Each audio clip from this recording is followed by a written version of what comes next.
Olá, boa tarde, tudo bem? Eu sou o Pedro Leão e hoje é dia 19 de dezembro de 2016. Essas são imagens ao vivo da capital paulista, de onde falamos de São Paulo para todo o Brasil e para vários países pela Record News Internacional. O juiz Sérgio Moro aceita a denúncia e ex-presidente Lula vira réu pela quinta vez. Procuradoria-Geral da República protocola 77 acordos de delação da Odebrecht no STF.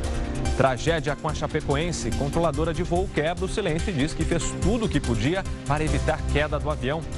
Agora vamos à enquete do dia. O Natal está quase chegando e os brasileiros correm para fazer as últimas compras. A segunda parcela do 13º salário deve ser paga até amanhã, dia 20 de dezembro.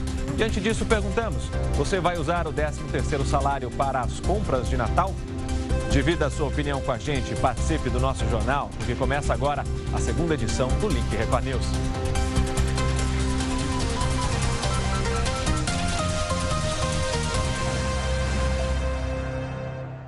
O ex-presidente Lula tornou-se réu pela quarta vez em processos relacionados à Operação Lava Jato. O juiz federal Sérgio Moro aceitou hoje a denúncia do Ministério Público Federal feita na última quinta-feira. Lula também já foi denunciado na Operação Zelotes. O ex-presidente foi denunciado pelos crimes de corrupção passiva e de lavagem de dinheiro por contratos firmados entre a Petrobras e a Odebrecht. Também viraram réus o empresário Marcelo Odebrecht, o ex-ministro Antônio Palocci e a ex-primeira-dama Marisa Letícia Lula da Silva, acusados da prática do crime de lavagem de dinheiro. E o ministro Teori Zavascki, relator da Operação Lava Jato no Supremo Tribunal Federal, lamentou os vazamentos de informações dos acordos de delação premiada de executivos e ex-executivos da construtora Odebrecht. O ministro afirmou que ele e sua equipe trabalharão durante o mês de janeiro, período de recesso no judiciário, para analisar toda a documentação das 77 delações repassadas nesta segunda pela Procuradoria-Geral da República. Os documentos dos acordos de delação premiada da Odebrecht foram entregues nesta segunda pela Procuradoria do STF. De acordo com o Supremo, o material tem 800 depoimentos de executivos da empreiteira. A proposta de reforma da Previdência criou uma grande expectativa no brasileiro e também aumentou a curiosidade sobre alternativas para uma aposentadoria mais tranquila. Nós ouvimos um especialista sobre os prós e contras da Previdência privada em relação a outros investimentos, como a poupança e o Tesouro Direto. Geralmente, o longo prazo tem um tipo de sonho que todo mundo quer. Qual é? Para Regina, essa preocupação só surgiu agora, aos 50 anos de idade, depois de participar deste curso de educação financeira.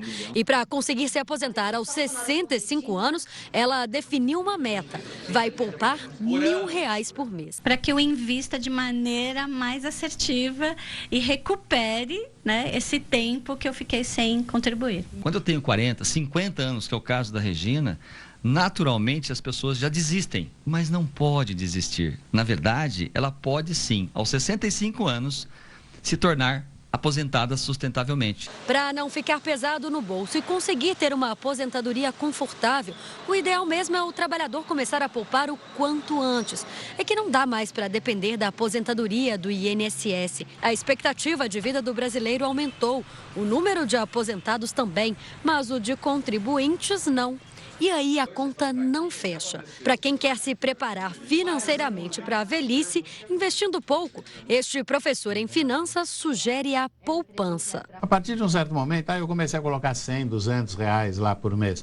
Juntei 3.000, 2.000 reais, vamos começar a pensar em outros produtos, como, por exemplo, um produto de previdência. A previdência privada é uma das opções. Vale a pena para quem quer investir a médio ou longo prazo, mas é importante ficar atento às taxas de administração e carregamento, que costumam ser altas. Mesmo assim, a alternativa pode ser melhor, em alguns casos, se comparada ao Tesouro Direto. Se você procurar um produto com taxas baixas de administração e carregamento, ela vai render muito próximo do Tesouro Direto. Só que com o benefício de não pagar o imposto de renda, ela vai ganhar do Tesouro Direto. Já no caso de um CDB, o que acontece? Depende da taxa que você consegue do CDB. Se você for por um banco menor, certamente você consegue uma taxa melhor. Por isso é preciso prestar muita atenção às taxas cobradas pelas instituições e pesquisar. Uma diferença de 1% parece pouco, mas não é. Se você aplicar R$ 300 por 30 anos no Banco A, que oferece um rendimento de 8% ao ano, no final terá R$ 422 mil. No Banco B, onde o rendimento é de 7%, por exemplo, no mesmo período você vai retirar R$ 350 mil, cerca de 20% a menos. Seja qual for o investimento, os especialistas alertam que é preciso saber o quanto você quer separar do dinheiro para a aposentadoria. E esse valor deve ser aplicado assim que você receber o salário. Essa história de que eu vou aplicar o que sobrar no final do mês, desculpe, nunca sobra. E aí você nunca aplica. Então você define, eu vou investir 15% do que eu ganho, 20, 25, 10, você que vai definir. Mas tem que ter essa disciplina, definir que quando eu recebo o meu salário, 10, 15, 20, 25% eu vou levar para um investimento. O ex-presidente da Câmara e deputado cassado, Eduardo Cunha, foi transferido agora à tarde da carceragem da Polícia Federal em Curitiba para o Complexo Médico Penal em Pinhais, na região metropolitana. Ele foi levado logo depois de participar de uma audiência na Justiça Federal.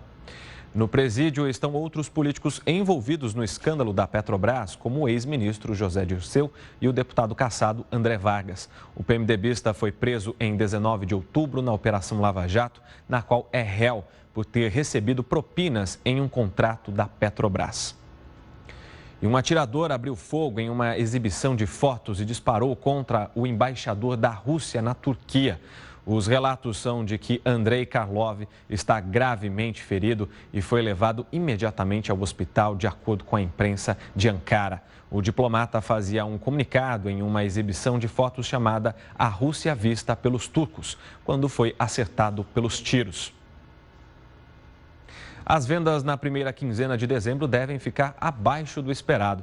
Segundo a Associação Comercial de São Paulo, piores do que no ano passado.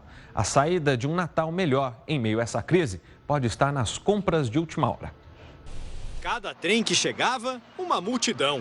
A Estação Brás teve esquema reforçado de segurança. Movimento o dia todo. A expectativa era de até 2 milhões de passageiros. E por que tanta gente?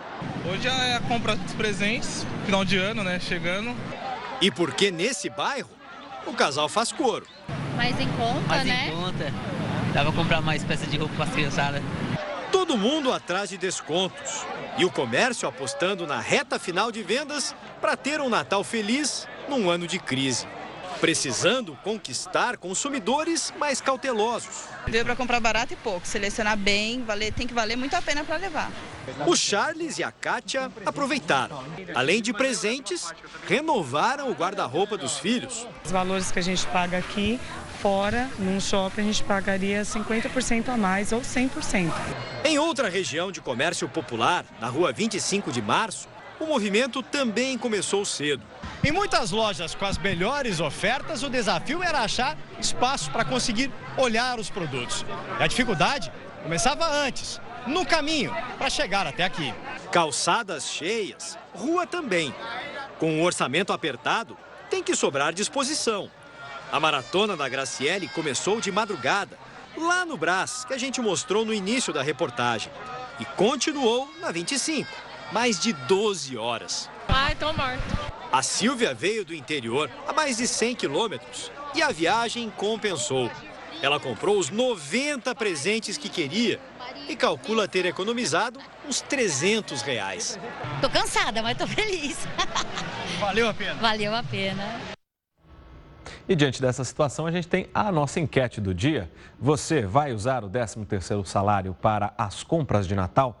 Para votar nas redes sociais, entre no Twitter e no Facebook da Record News. Comente, participe, use a hashtag #LinkRecordNews e nós já temos a participação pelo WhatsApp. Lembrando que o nosso WhatsApp é o 95307-1851. Vai aparecer aí na sua tela, o DDD é o 11. Vamos mostrar aqui também a participação do nosso telespectador, o Ângelo Antônio de Itabuna, na Bahia. Estou esperando meu 13º salário, ainda não recebi. Tem até amanhã para receber, Ângelo. Vamos lá, mais um WhatsApp. Do Luciano de Rio Verde, em Goiás. Com o 13º, vou pagar as contas. Tá certo, Luciano. Mais uma participação agora do Jonas Ferreira de Itatiba, interior de São Paulo. Vou guardar o 13º salário para pagar o IPVA. Muita gente vai fazer isso também, viu, Jonas? Mais uma participação agora do Ronaldo Silva, de Aiuroca, em Minas Gerais. Vou gastar meu 13º com o pagamento de impostos. Não está fácil para o brasileiro, vai usar mesmo o 13º para pagar as dívidas e os impostos, não é? Hospitais com pacientes e em corredor, pronto-socorros lotados, escolas sem vagas para alunos e tudo por causa da crise. É que muitos brasileiros foram obrigados a parar de pagar escolas particulares e os planos de saúde e estão sobrecarregando os serviços públicos. Veja na reportagem de Denise Odorici. Ariel acabou de completar 8 anos. Está com dificuldade para escrever em letras de forma. Na escola em que foi alfabetizado 2 anos atrás, o menino tinha aprendido a letra cursiva. Tipo, Ariel, faço assim, ó. Aí eu faço meio borrado. Porque é outro tipo de letra?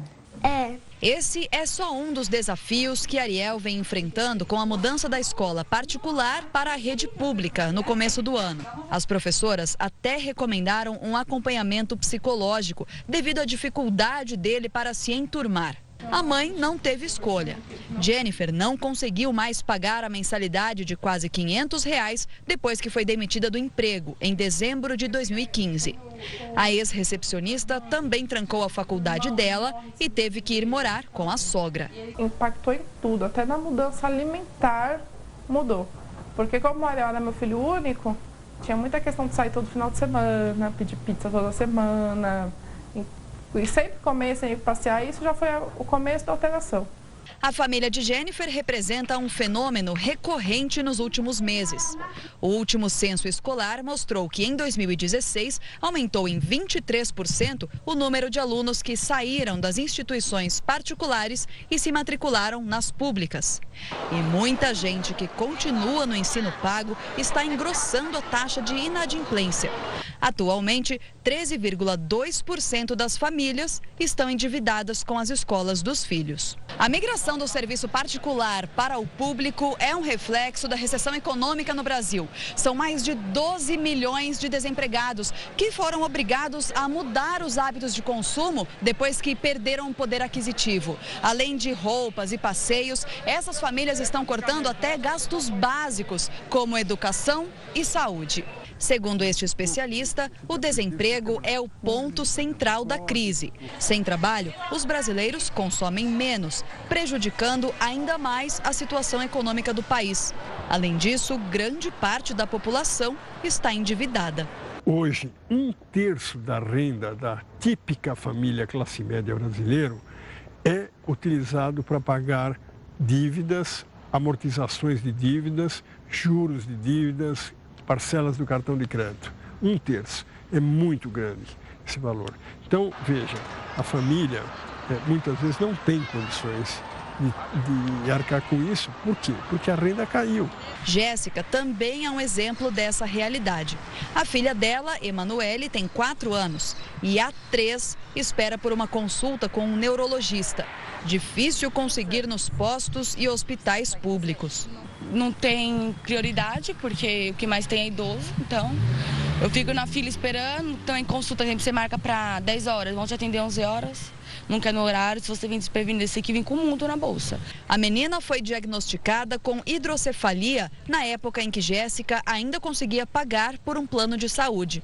Agora, desempregada, a jovem depende do SUS, assim como 1 milhão de brasileiros que tiveram que abrir mão desse conforto nos últimos meses. Para piorar, Emanuele precisa de fraldas, alimentação especial e medicamentos caros. Horrível, né? Não tem nem o que falar. Ver ela precisando das coisas e não poder dar, né, filha? Meu amor. É difícil.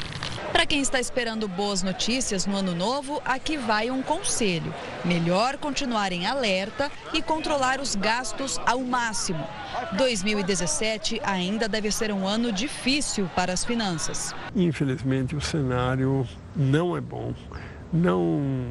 Mesmo os economistas mais otimistas não fazem projeções boas para 2017. O jeito é fazer como a Jennifer, não perder a esperança. Vou tentar ao máximo procurar um emprego da minha área. Se eu não conseguir, eu vou vou ter que ir para um emprego onde o salário não seja o mesmo, né? Vou ter que rebaixar um pouco minha carteira, mas não dá para deixar de trabalhar. E sobre a criança Emanuele que mostramos na reportagem, a Secretaria Municipal de Saúde informa que a consulta com o especialista está agendada para o dia 6 de janeiro. Ainda segundo a Secretaria, a consulta precisou ser reagendada por falta da paciente. Um homem morreu ao saltar de bungee jump no interior de São Paulo. Ele estava com a família, que afirma que o equipamento da empresa contratada não funcionou. A foto mostra Fábio Ezequiel Moraes, de 35 anos, momentos antes de saltar. O serralheiro, a esposa e 2 parentes contrataram uma empresa de esportes radicais para pular da ponte férrea de Mairinque, a cerca de 70 quilômetros de São Paulo. Fábio foi o primeiro da família a saltar aqui da ponte e despencou de uma altura de aproximadamente 40 metros. Parentes contaram à polícia que durante o salto o elástico não foi acionado e o corpo de Fábio atingiu o chão. O serralheiro foi socorrido por uma equipe do SAMU, mas morreu no hospital. Fábio era dono de uma serralheria em Valinhos, no interior paulista, e já havia pulado de bungee jump 2 vezes. Ele queria saltar com o filho de 6 anos, mas a esposa não permitiu. Moradores do local dizem que a ponte é uma atração para os aventureiros e que este não foi o primeiro acidente. Já aconteceu de a pessoa falecer também, tinha amarrado direito e faleceu. Este vídeo, gravado pela empresa contratada por Fábio, mostra os preparativos e os saltos na ponte férrea em Mairinque. O saltador pula amarrado pelos tornozelos a uma corda elástica colocada para impedir a pessoa de tocar no chão. Agora, a família de Fábio acusa a empresa de irresponsabilidade. Todo o material usado no salto foi recolhido e encaminhado para a perícia. A empresa que alugou os equipamentos informou que está tomando todas as providências para apurar as causas do acidente e que está colaborando com as investigações. Um rapper famoso assaltou as próprias fãs usando uma arma de brinquedo. As vítimas estavam na porta de uma lanchonete no centro de São Paulo. Um clipe com quase 2 milhões de acessos, o rapper fala das dificuldades de quem nasce numa família pobre. Mas vamos lá, não pode desistir, não pode desanimar. Fábio Ferreira Xavier, de 36 anos, mais conhecido como Cabeça, fazia parte do grupo de rap Somos Nós a Justiça, criado em 1996 e vencedor de prêmios da música brasileira. Parado, reto, de cabeça erguida. Foi preso depois de assaltar 2 mulheres na porta dessa lanchonete que funciona 24 horas no centro de São Paulo. Usou uma arma de brinquedo para roubar o celular. Da mesma maneira que ele me assaltou, ele poderia ter assaltado qualquer outra pessoa de bem. Os fones de ouvido eram, segundo a polícia, um disfarce. Acabou preso em flagrante por policiais do Grupo de Operações Especiais que passavam pelo local. Você tá fazendo nessa vida, roubando celular ou na luta assim, ó? Hã? Meu Deus do céu, eu quebrei a promessa que eu fiz meu pai, ele morreu, eu nunca mais vou roubar ninguém. Faz 15 dias só assim. É a segunda vez que o rapper é preso pelo mesmo crime. Na delegacia, quando os policiais contaram para as vítimas que tinham sido roubadas por um músico de um grupo famoso, elas quase não acreditaram. Uma delas sabia de cor a música que ele costumava cantar. Parado, reto, de cabeça erguida, mostrando para a gente como a vida nos ensina. Nós ficamos espantados, inclusive a vítima reconheceu ele, falou que era fã dele. O rapper disse aos policiais que vivia na rua, usava crack e queria voltar a cantar. E a cada uma história. A gente agora faz uma pausa para os nossos apoiadores e volta em instantes. Veja a seguir, controladora do voo da Chapecoense fala pela primeira vez que desde que tudo aconteceu lá no avião do acidente da Chapecoense.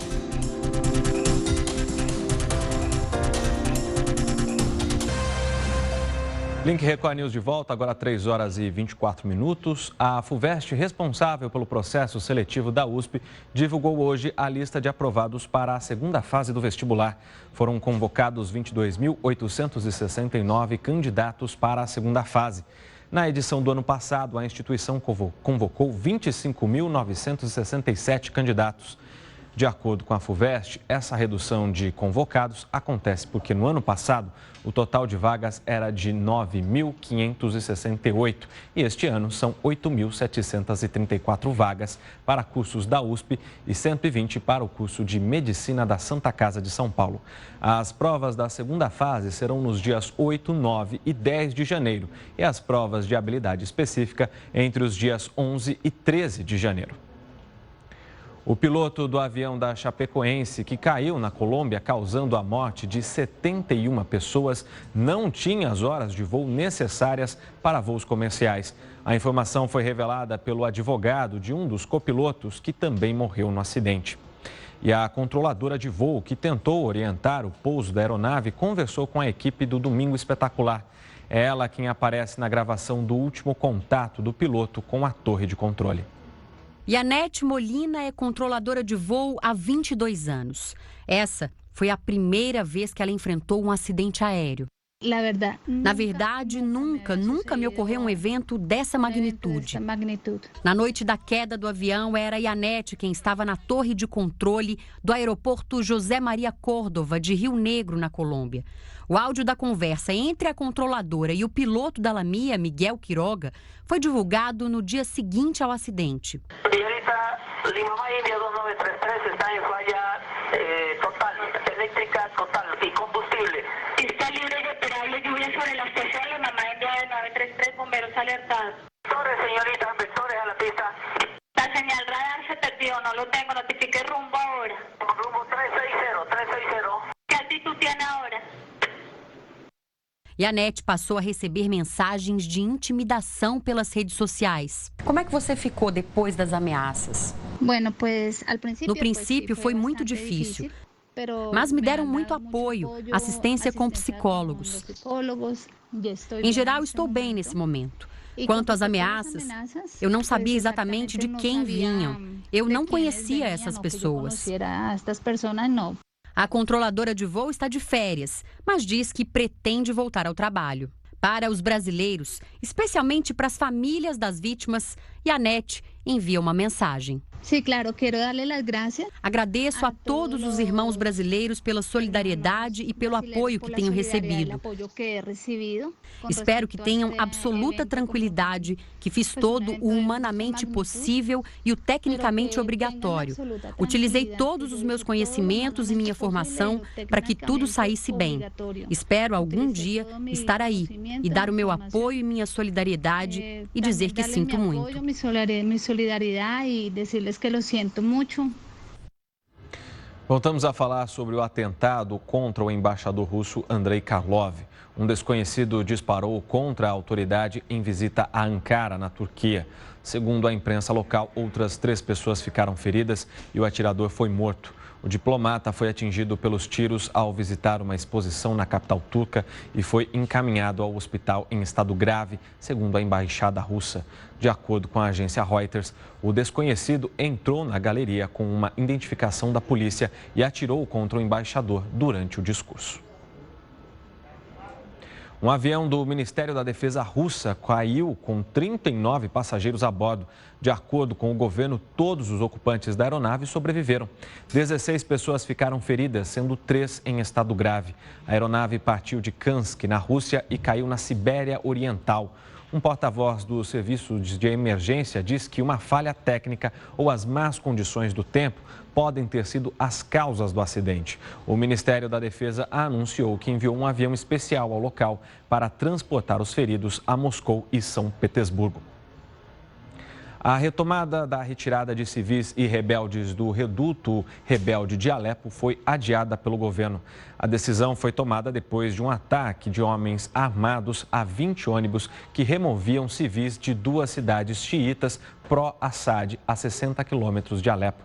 Os ônibus foram incendiados. Milhares de habitantes estão bloqueados em Alepo desde sexta-feira, quando a remoção foi interrompida devido a emergências envolvendo um número exato de pessoas que deveriam deixar as 2 localidades xiitas.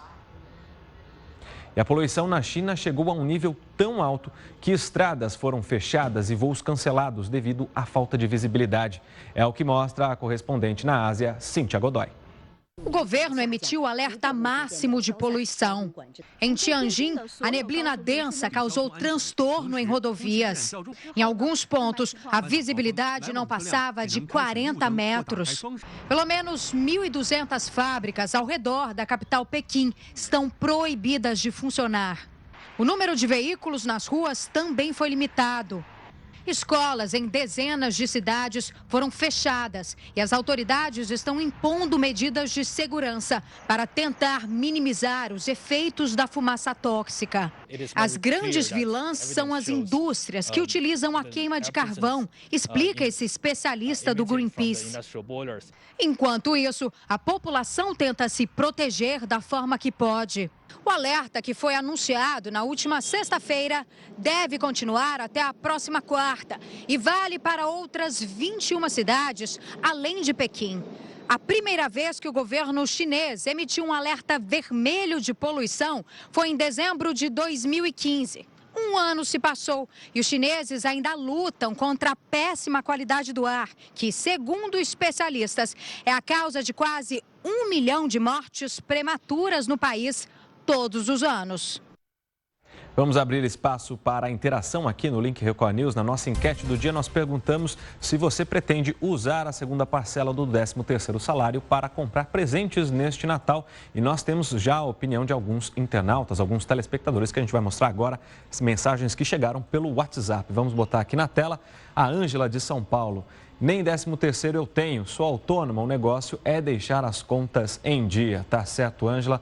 Mais uma participação. Agora, o Márcio Costa, de Mossoró, no Rio Grande do Norte. Estou desempregado, fazendo bicos para tentar fazer uma ceia decente. Pois é, o Márcio dessa vez também não vai ter o 13º salário. Continue mandando mensagens aqui para a gente. O nosso WhatsApp é o 11 95307 1851. Enquanto isso, a gente faz uma pausa para os nossos apoiadores e voltamos em instantes. Até já!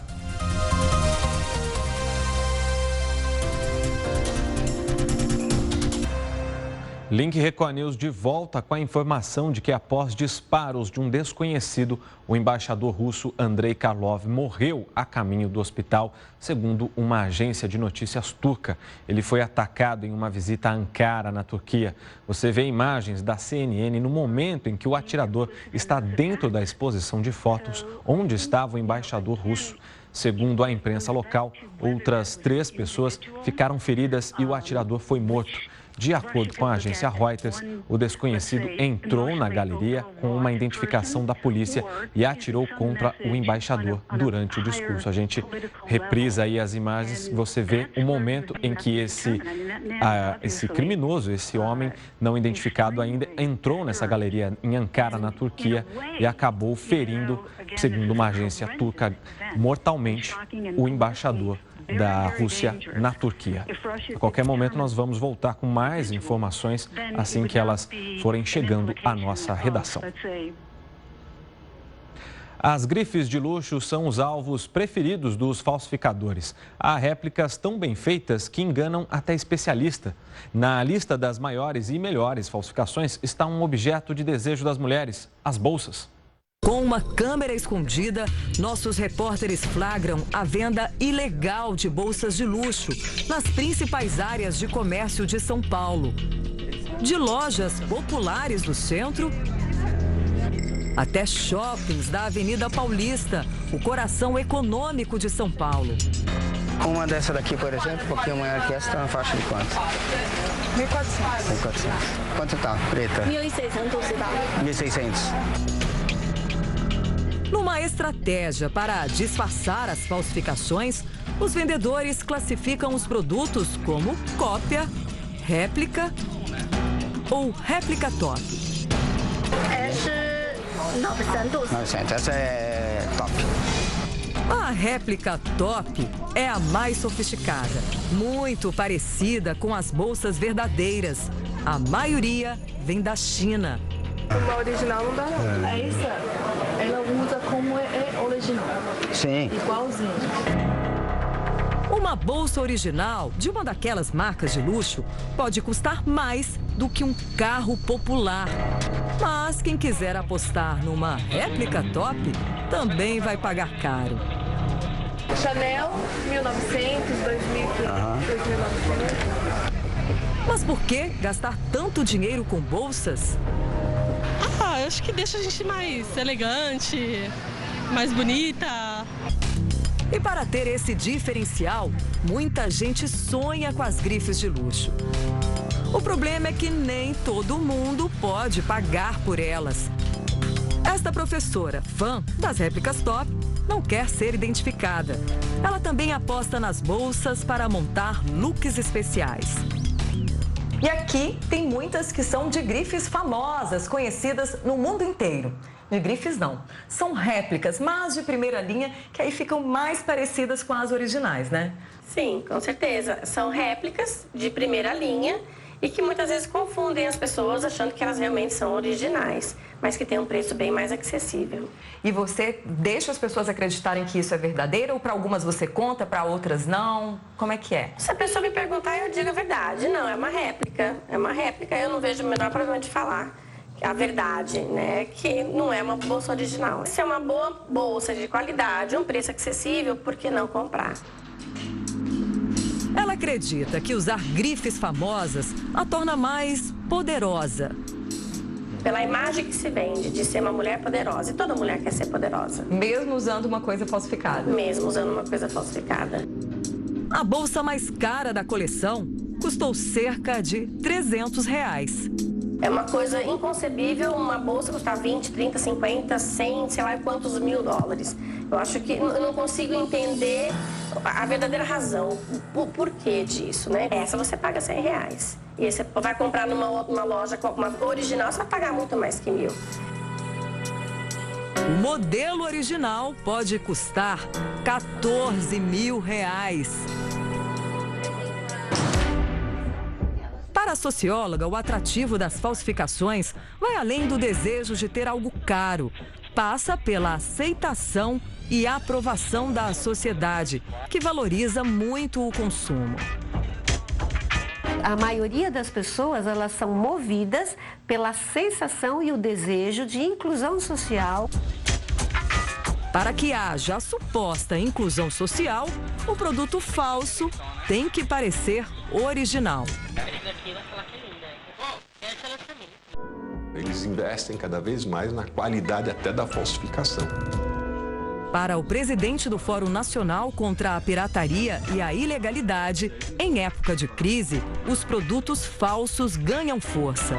As pessoas têm o seu poder aquisitivo diminuído, ficam mais tentadas a comprar um produto mais barato. E que nós temos que tratar de forma a superar esse enorme desafio que é combater a criminalidade. Na verdade, é isso que nós estamos falando. Não estamos falando de questões inocentes, ingênuas. Nós estamos tratando de crime organizado.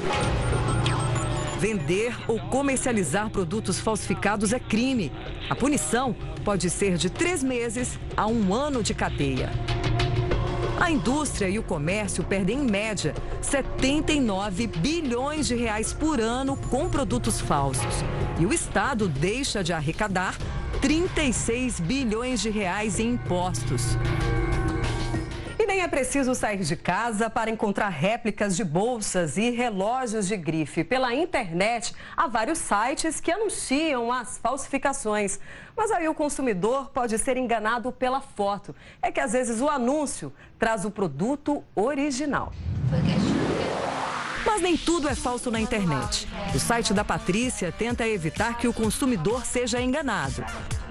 Ela faz o papel de intermediária numa negociação entre quem tem uma bolsa de grife e quer vender e quem deseja realizar este sonho de consumo. As pessoas estão mais voltadas para esse consumo consciente. Como elas não vão deixar de comprar, elas começaram a entender de para que eu vou comprar uma peça nova na loja se eu posso ter a mesma peça, muitas vezes nunca usada, por metade do preço. Patrícia é experiente no assunto. Foi vendedora de uma loja de luxo. E hoje mantém uma equipe capaz de identificar se a peça é uma réplica top ou é original. Desde zíper, qualidade de couro, qualidade de material, até códigos de número de série, etiquetas de hologramas de autenticidade. O site movimenta cerca de R$1 milhão por mês. Mas ela admite que as falsificações muitas vezes enganam até olhos muito bem treinados. E você já pegou bolsas em que você ficou na dúvida se eram autênticas ou não? Sim. E na dúvida a gente prefere devolver. E tem réplicas muito bem feitas, então realmente a gente tem que se atentar a todos os detalhes, até mesmo o cheiro do couro pode denunciar alguma peça. Tem umas réplicas que realmente são muito boas, que não dá para perceber. Vamos falar agora de um bom exemplo. Um motoboy encontrou uma carteira com um cheque no valor do próprio salário. Um dinheiro que poderia ajudar e muito. Mas ele decidiu procurar e devolver pessoalmente ao dono da carteira, que também tinha dinheiro e documentos.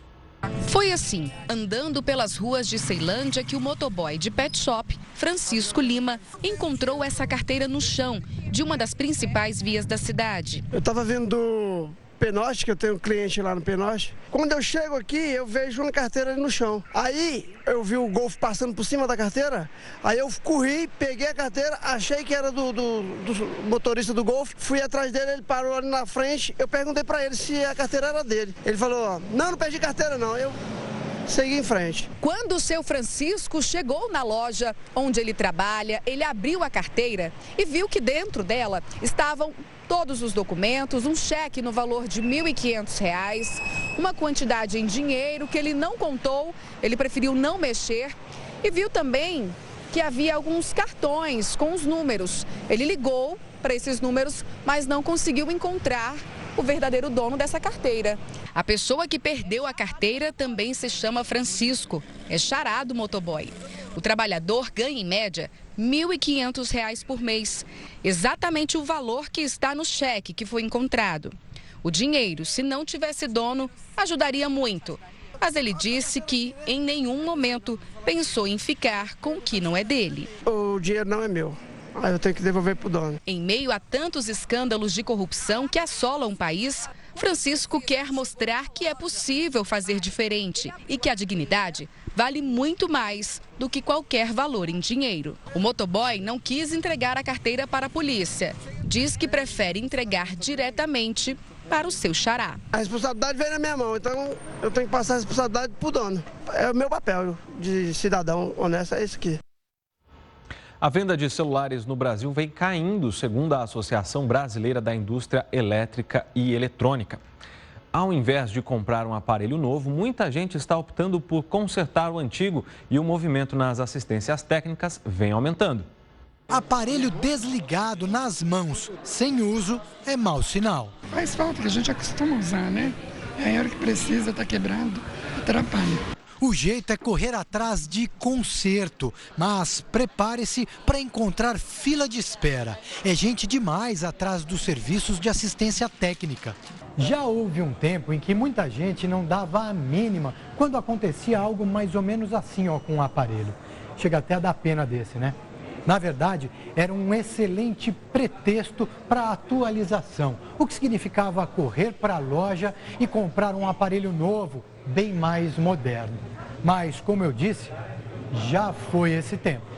Só essa loja teve aumento de 20% no número de serviços aprovados em 2016. Até meses atrás, o cliente vinha, fazia o orçamento, achava inviável o valor do orçamento, preferia fazer aquisição de novo produto. Hoje a gente percebe nesses últimos meses que esse comportamento está mudando bastante, até mesmo por causa da situação econômica que o país tem vivido recentemente. De quebra, foi contra a maré da crise e mais vagas surgiram. Eram 20, agora são 30 funcionários no laboratório. A maior parte do trabalho é para consertos de telas rachadas ou quebradas.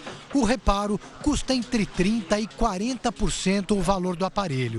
Renato já teve esse problema no passado e, na ocasião, nem parou para pensar.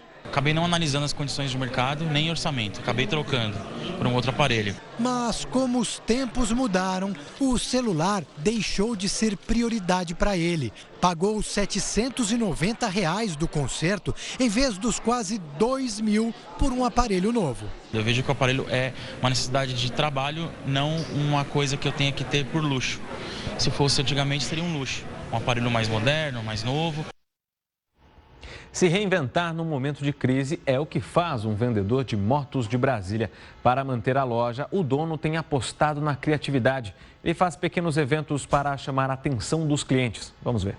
Uma máquina mais potente que a outra. O Maurílio realizou o sonho de ser empreendedor há 2 anos e abriu esta loja de motos em Brasília. São 90 opções, nacionais e importadas. O estoque é grande e o preço varia entre 25 e 70 mil reais. Ele garante que público até tem. Mas com essa crise... A gente quer vender hoje e muita gente acha que vai melhorar o cenário depois e fica segurando a compra da moto. Essa demora, esse pessoal deixando para depois, para comprar em outros momentos, acaba que é o dinheiro que fica parado, não gira como a gente gostaria. Para driblar a crise, o Maurílio tem apostado na criatividade. Agora ele faz pequenos eventos aqui dentro da loja para chamar a atenção de futuros clientes. São sorteios de brindes, cafés da manhã e tem até encontros de motociclistas nos finais de semana. Os eventos aumentaram bastante o movimento da loja. Segundo o gerente de atendimento do Sebrae, o Maurílio está no caminho certo. A crise é uma oportunidade para você se reinventar. A crise é um momento para você fazer uma grande reflexão sobre o modelo do seu empreendimento e buscar um diferencial no mercado. A gente pode sintetizar tudo isso com uma única palavra: inovação. As empresas que têm sucesso em momentos de crise macroeconômica são aquelas empresas que mudam o seu operacional, mudam o seu modelo, mudam a sua gestão. Ele explica ainda que o grande diferencial para crescer no momento de recessão é investir no gerenciamento financeiro diferenciado. É fundamental você fazer a gestão de custos. É você estar administrando de fato os custos e cortando sistematicamente qualquer gordura. Cuidado para não cortar custos que agregam valor ao produto. Mas qualquer outro custo que não esteja agregando valor ao produto final do seu negócio, é fundamental que você veja a possibilidade de corte. Isso é valor. Neste ano de aperto financeiro, os cenários dos hotéis para essa temporada de festas está bem diferente. Poucos lugares estão esgotados. Para atrair os hóspedes, os empresários apostam em promoções, descontos e até diárias de graça. Ficar no quarto com varanda, ceia na piscina, ver queima de fogos particular pode custar até R$15 mil nesse resort do Guarujá. Em outros tempos, há 2 semanas da virada, não teria mais quarto disponível. Mas agora, nem a promoção de uma diária grátis lotou o hotel. A gente já teve nessa época ocupação de 85%, as 2 últimas semanas completa, perto de 100%, mas esse ano estamos ainda nos 62%. Acreditamos que vamos chegar a passar dos 80%. Nesse 3 estrelas, com opções bem mais em conta, só metade das reservas de fim de ano foram feitas até agora. A questão meteorológica influenciou bastante esse ano, a questão da economia, então realmente está sendo um ano bastante difícil. Mas tem lugar com as reservas praticamente esgotadas para o Réveillon. Esse albergue de Guarujá, o único da cidade 5 estrelas nessa categoria, fechou todos os pacotes em novembro. Tem só uma vaga em quarto coletivo porque houve desistência. 4 dias no quarto coletivo por R$400 e no quarto para casal, R$1.600. Esse foi o primeiro a esgotar. A nossa proposta, o nosso público é um público que queira aproveitar, queira vir, mas gastar pouco. Então a gente ainda tem cliente. O Link Record News faz uma pausa para os nossos apoiadores e volta em instantes. Até já!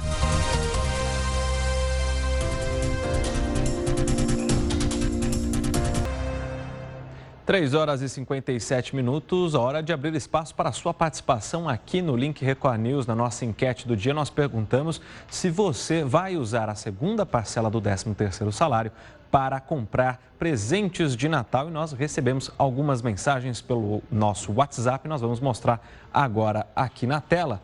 Vamos lá colocar as mensagens. O Ivan da Bahia: pagarei o IPVA da moto. Tá certo, Ivan? Mais uma mensagem agora do Marcelo Dantas, lá do Rio Grande do Norte. Vai ser para pagar o IPVA e férias. Vai pagar o IPVA também, o Marcelo.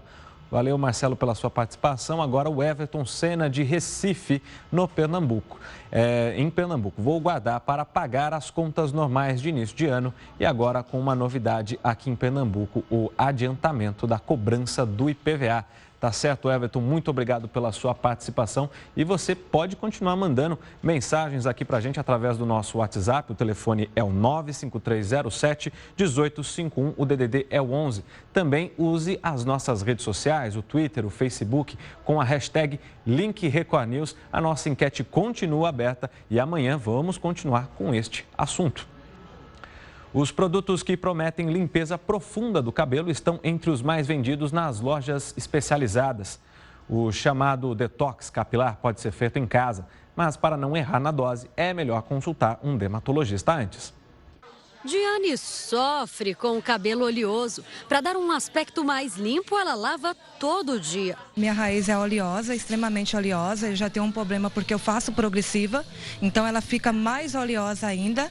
Então, assim, no dia a dia eu sofro muito para tirar essa oleosidade excessiva da raiz. A oleosidade nos fios é genética, explica este dermatologista. E em excesso é ruim não só para a aparência, mas também para a saúde do cabelo. O cabelo muito oleoso aumenta a dermatite seborreica, mas também aumenta o crescimento de pequenos fungos que gostam da umidade e da oleosidade do couro cabeludo. E isso, consequentemente, atrapalha o crescimento dos fios. A boa notícia é que existem vários produtos no mercado para combater o problema. Nesta loja em São Paulo tem um setor só para isso. Você provavelmente já ouviu falar em detox, né? Ainda mais com a chegada do verão. Mas e detox capilar? O tratamento é mais um recurso para ajudar a equilibrar a oleosidade dos fios. Um processo que a gente faz para desintoxicar o couro cabeludo, né? De resíduos, produtos que às vezes a pessoa acaba lavando e com o shampoo comum, ela não consegue ter a remoção imediata desses resíduos. Até o peeling, tão usado para esfoliar o rosto, também foi adaptado. Se aplicado no couro cabeludo, promete limpar os resíduos e recuperar a qualidade do cabelo. Ele pode ser encontrado em lojas especializadas e custa, em média, R$30. A gente geralmente usa antes do shampoo, aplico somente no couro cabeludo, né? E vou aplicando em movimentos circulares ou de vai e vem. Mas antes, vale uma ida ao dermatologista para saber qual é o tratamento mais indicado para o seu cabelo. Você pode fazer isso, tem produtos específicos, evite receitas caseiras, mas você deve fazer com cuidado e na medida ideal para o seu cabelo. O excesso vai machucar, vai danificar e pode quebrar o fio também. E esta edição do Link Record News fica por aqui. Quer sugerir algum assunto para o jornal? Mande uma mensagem para o nosso WhatsApp, participe das nossas redes sociais, use a hashtag Link Record News. A gente se encontra de segunda a sexta em 2 edições, às 11 da manhã e às 3 da tarde. Fique agora com o Pet Channel. Continue participando pelas redes sociais. Até amanhã. Record News, informação para você crescer.